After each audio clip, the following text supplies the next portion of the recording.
কাতারে যাচ্ছি। কি কাজের উদ্দেশ্যে? একটা কোম্পানিতে। Direct company? জি। তাহলে তো ভালোই। কি কাজ মূলত কোম্পানিতে? কোম্পানিতে প্যাকেটিং এর কাজ। প্যাকেটিং এর কাজ। খরচ জি। কত লাগছে ভাই দেশ থেকে? জি, খরচ কত লাগছে? খরচ 7 লাখ টাকার মতো। 7 লাখ টাকা? বিশাল জি। অঙ্কের টাকা নিচ্ছে। ভালো অরিজিনাল কোম্পানি তো? অরিজিনাল। অরিজিনাল না হলে কিন্তু অনেক টাকা, অনেক প্যারা খাবেন ভাই। অরিজিনাল। কারণ অনেক লোক রে বাংলাদেশ থেকে নিয়ে যায় অরিজিনাল কোম্পানি বলে নিয়ে যায়, যাওয়ার পরে জি দেখি ভাইয়া। Free visa. হ্যাঁ, বছর বছর আগে আইডি মারতে হয়। তো ওই যে আপনি যার সাথে যাচ্ছেন ভালো করে কথা বলতে বলে যান। বলছি ভাইয়া, 100%। মামা হয়, মামা হয়? নিজের মামা। বেতন কত থাকতে পারে? সেটা তো ওখানে যাওয়ার ডিপেন্ড পরে করবে হবে। যাওয়ার পরে। জি, ওকে, তার আগে তো হবে না। শুভকামনা রইলো।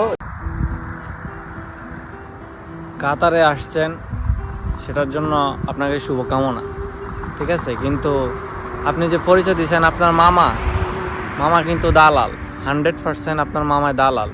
কারণ যদি আপনার মামায় দালাল না হইতো তাহলে আপনার থেকে 7 লাখ টাকা কোনোদিনও কাতারের ভিসা নিতে পারতো না। কারণ কাতারের ভিসা এখন বর্তমানে আপনার এখানে 5000 রিয়ালে ভিসা পাওয়া যায়, যেটা বাংলা টাকায় কনভার্ট করলে আপনার সর্বোচ্চ 2.5 লাখ টাকা, 2.5 লাখ টাকা বা 3 লাখ টাকার মধ্যে আপনি এখানে আইতে পারবেন, ঠিক আছে। তো আপনার মামা আপনার 7 লাখ টাকা নিতেছে আপনার থেকে, এবং আপনাকে কোম্পানিতে কাজ দিতেছে, প্যাকেজিংয়ের কাজ। সেটা কি কোম্পানিতে, এমন কি কোম্পানি আছে কাতারে packaging, I don't know, I don't have any idea for that. So other thing আমি ক্লারিফাই করি, আপনার মামায় আপনাকে বলে না যে আপনার স্যালারি কত হবে। সো আপনি কীরকম কোম্পানিতে আসতেছেন, আপনি কোম্পানিতে প্যাকেজিং করবেন, ঠিক আছে। আপনি অলরেডি কন্ট্যাক্ট করছেন কোম্পানির সাথে, আপনার মামা কোম্পানি ভিসা দিতেছে।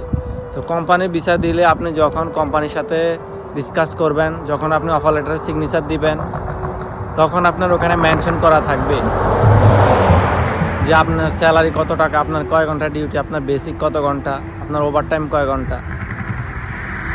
তাও আসতেছেন 7 লাখ টাকা দিয়ে, আবার আপনার মামায় নিয়ে আসতেছে। আপনার মামায় 100% দালাল, ঠিক আছে।